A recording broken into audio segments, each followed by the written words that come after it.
Dear friends, today we will be looking at how to play with and against the Caro-Kann defense.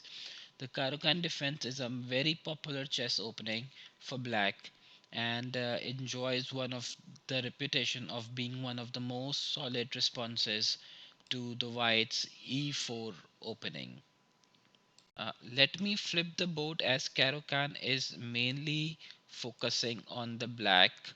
In Caro-Kann, black plays c6 against the white's e4. There are many variations in Caro-Kann, but the main line continues with d4, d5, knight c3, d takes e4, knight takes e4, bishop f5. This is an important setup that all Caro-Kann players should look and understand. This is an important setup that all Caro-Kann players should look and understand. Many times a Caro-Kann opening can transpose into French defense, but when the main line plays out, black usually has a pawn at c6. So in Caro-Kann, black brings out his light square bishop and eventually plays e6. This is usually played after the light square bishop is out, so it is not blocked in. When the pawn on c6, black usually decides to bring his knight to d7 and support the future knight on f6. Black can bring his queen to f7 while the dark square bishop has many lines uh, and is not blocked by any of the pawns. Now, friends, let me show you an analysis of a game in which an English player, Horatio Caro, and an Australian player, Marcus Can, played in 1886. Can scored an impressive 24 move victory with the Caro-Kann defense. So let's start from here. White start with e4 and then c6. That's the Caro-Kann defense. Uh, then d4 and d5 from the black. e5 was played upon push instead of capturing it, and bishop b5. As I just explained you, bishop b5 first, then pawn to e4, e6, sorry. Yeah, so here in the game, bishop d3 was played, where bishop takes d3 and queen takes d3 and then e6. So friends, this is a famous Caro-Kann pyramid. As explained earlier, black will try to develop his queen either on c6 or on b5, and dark square bishop can be developed on any of those lines. Even a simple pawn push before bishop can be developed on c5. Knight can also come onto the game on d7.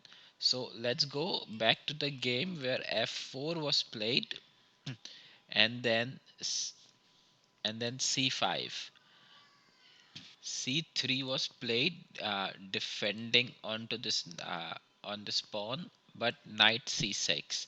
So in this entire game, friends, you will see the continuous attack on this d4 square.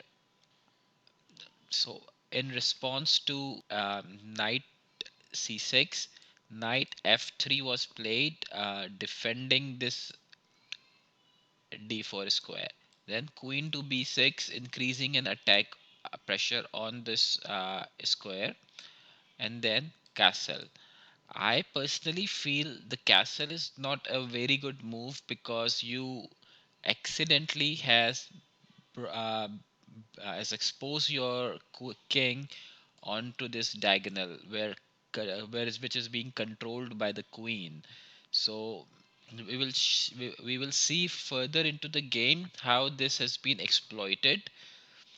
But here knight h6 was played. So the idea for knight h6 is to bring the knight onto the f5 and increase a pressure on this d4 square. So here b3 was played, and then c takes d4, where c takes d4, and then knight to f5.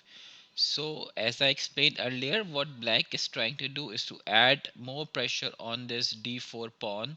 So black has to defend it. So black bishop to b2, and then rook to c8. Rook to c8 is a very strategic move, and we will just see in a few little after a few little moves that why this c8 moves proves so lethal here.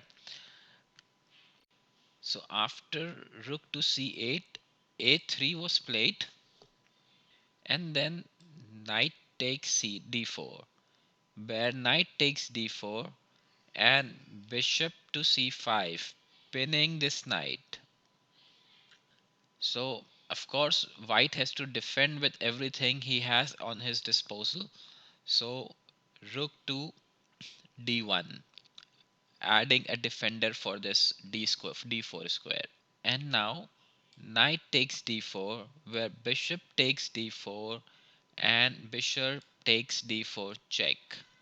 It has been blocked by queen takes d4 from white, and white is basically offering queen exchanges.